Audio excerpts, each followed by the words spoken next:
Therese and welcome back to my channel, and yes, I finally got contacts. But in today's video, I'm going to be talking about the books that I read in the month of November. Unfortunately, I say this with deep sadness in my heart, not my best reading month. I only read 4 books and not all of them were like out of the park great hitters. And one book I can't even talk about for reasons I will explain in like 2 seconds. So let's get into it. So one of the books I actually read was Bindlepunk Bruja by Deidria Mesa. So this is a 2022 release. It came out in September and I did manage to finally read it last month. Now I would love to discuss this book and give you guys all my thoughts. Unfortunately, this is where things get a little bit serious for us. If you guys don't know, HarperCollins, the workers within the publisher, is currently going on strike for fair wages, among other reasons. And one of the things that the union has asked of people who are particular reviewers is to not review books. Now that doesn't mean to go ahead and give books 1 stars or ban books. In fact, the union says that what you should do is support the books by purchasing them from the authors, but withhold your review.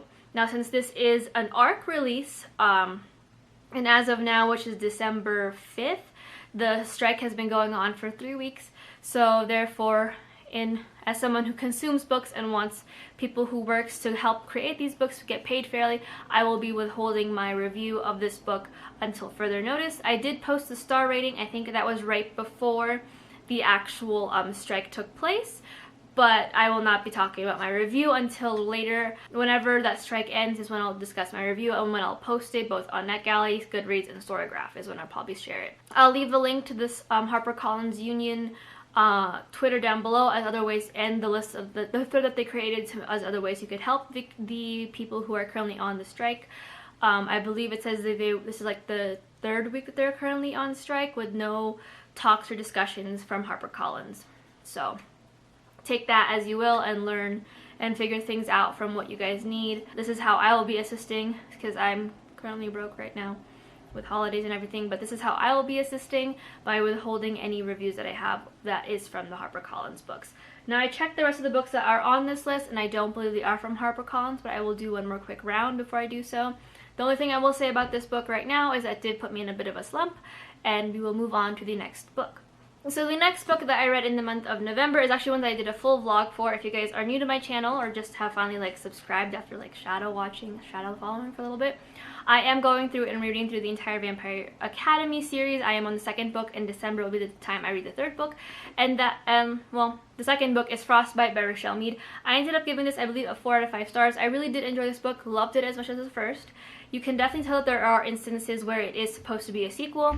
It has moments where like it is a little bit slower and that, you know, things were setting up and building up, but I think that because of how it was written, it doesn't read like a 2nd book, you know? It's not just setting up, it's going ahead and setting up things for future references, but also keeping you engaged and interacting with the drama and the pain and the angst. Like I said, I have a full vlog of this book, so if you want to go ahead and read it, I will link it down below for y'all, so y'all have access to my thoughts and my tears, because I did in fact cry reading this book, which was not what I was anticipating, but it is what it is. The book that I finally got a chance to read after trying to hunt this book down for a while, then I forgot to read it when I meant to read it, but it's fine. And that is Heartstopper Volume 1 by Alice Oseman. This is a YA graphic novel following young Charlie as he one day becomes friends with Nick, who is a rugby player, and as his friendship develops, more feelings ensue. And while Charlie is comfortable in his queerness and, you know, has figured it out more or less, Nick is still very new to the queer picture and is trying to figure out his own identity. I give this a 5 out of 5 stars. It was cute. I teared up. The ending shattered my heart, and I want to continue on with the series, so keep an eye out for that and my future reviews of the book when that does come out. But it was cute, and as per Therese fashion, I'm kicking myself in the patootie for not having read the book sooner. So I got some catching up to do. It's fine. There should only be like 3 or 4 volumes, right? Editing, Therese, can we figure out what the number is actually? Because your girl don't know, and that's a problem. And finally, the last book that I read during the month of November is actually an audiobook. I finally got The Hold for Midnight Sun by Stephanie Meyer. This is a YA paranormal romance kind of following Bella as she moves to Forks and finds the ever so mysterious Edward Cullen intriguing, only it's in Edward's perspective. I give this a 3 out of 5 stars. Did I read the book solely because I wanted to see Edward's perspective on certain things, like the infamous lines and the famous scenes that I love to watch on the TV show and I love to reread in the book? Yes.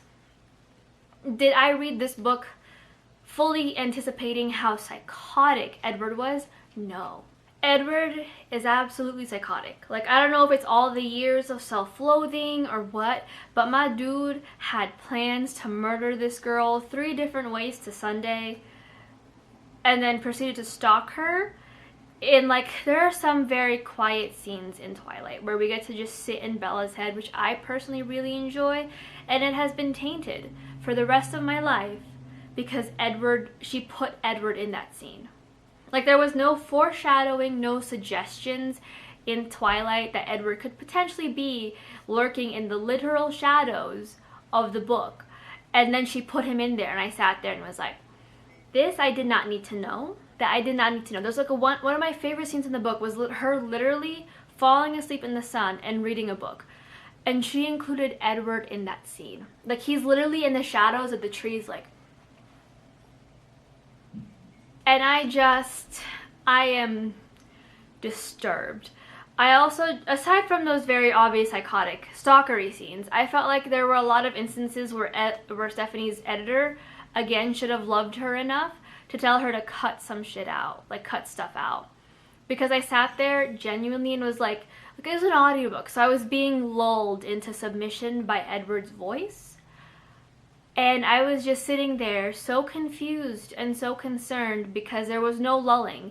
It was just long paragraphs of descriptions. When they were trying to find Bella in Arizona, it was probably a few good pages of them just racing around cars. In which case, I would have just told the editor, should have just told her, maybe we should remove this from the premises. Yes? No, maybe, I think it's a good idea. But instead it kept there, and I fell asleep a few times because the passages were just so diddly-dang long, and they didn't need to be so diddly-dang long, because even in Bella's perspective, passages had a tendency of getting long, and then in Edward's self-loathing monologue, full-on soliloquy type of situation, it was even longer. So did I enjoy it? Yes. Would I reread it? No. Do I want to add it to this collection? No. But it's there. It's there. So it's forever ingrained in my head. There are some scenes that will forever be tainted by Edward's little stalkery presence of him being in the sunshine, hiding in the freaking trees, watching Bella read Pride and Prejudice, going, if I just scooted up 2 inches, I could read exactly what she was reading. Or when she was knocked out, he was I could just come and appear next to her while she's snoozing in her backyard. And it's just some weird stuff. Just some weird stuff. It's fine, though. I definitely don't want a continuation of the series. I will forever give me Beau Swan's point of view. I would like to see Beau continue on with his little journey, not so much Edward's rewritten situation. But that is it for my wrap-up from November. A very short wrap-up. I'm hoping to bounce back a little bit more in December because I do have plans. Fingers crossed my Libby holds come through for all of these plans. But yes. But if you like this video, want me to do more wrap-ups, or want me to do recent reads or something I'm currently reading, which I tend to do every now and again, let me know in the comments and I will try to do those for you more frequently. But until next time, y'all know what to do. Hit subscribe, like, comment, and I'll chat with y'all in the comments, in my socials, and in my next video. Until then, stay safe. Bye. It's the end of the year. Everywhere on TV.